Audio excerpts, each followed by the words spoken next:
Yeah, so I think in many ways this is one of the biggest esports events which has ever taken place, at least on some scale. Esports events like sports tend to be focused on just one game or one sport, and so the fact that there's 21, 22, I think, taking part in this World Cup, and it's a huge range of games too, from first-person shooters to strategic games to battle royale games, as they're called, and so on. So it's definitely a pretty big event, I think. Yeah. Yeah. Is there big money in esports? You know, we've seen Saudi pursue golfers with vast sums of money. We've seen them pursue footballers. Is there big money to be made in esports?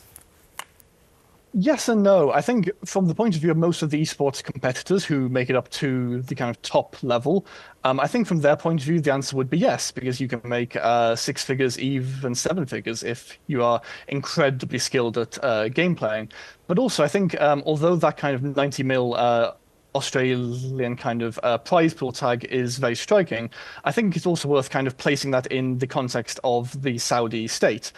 As for instance, the Saudi oil company Aramco, they bring in about a net profit of something like 3.5 billion, and that's not every year or even every month. That's every week. Yeah. So from that point of view, it's very striking for esports players to be competing for this volume of money, but within the kind of broader setting of what the Saudi state is able to fund and pay for and throw their kind of massive resources behind.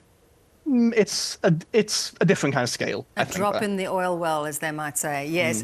So, you know, how much has this divided the esports community? This idea to have it in Saudi. That's a great question. I mean, I think it's been mixed. Some esports viewers and fans and so on are very politically engaged and take serious issue with this being held in a country which is often critiqued for its stances on women's rights and gay rights and so on.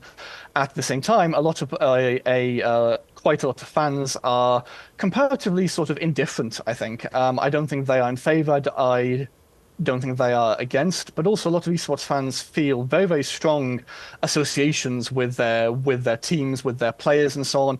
And lots of esports fans and some of my own research, in fact, has looked at this, feel that feel like they have a really clear sense of kind of what a job esports is and how hard it is for most players to make money. And there's a kind of acceptance of, maybe the esports kind of economy is not perfect. Maybe we don't like every place where income comes from, but it's a super hard job and they are fantastic to watch, and we're big fans of these players or these teams. And so there's also a kind of tacit acceptance, I think, for lots of fans and viewers that esports players and teams need to kind of take the money where they can find it, in essence, I think. Yeah, so that's just kind of the reality of their sport. Are there big esports stars that have been courted by Saudi to sort of be the face of the games, to sort of sell it?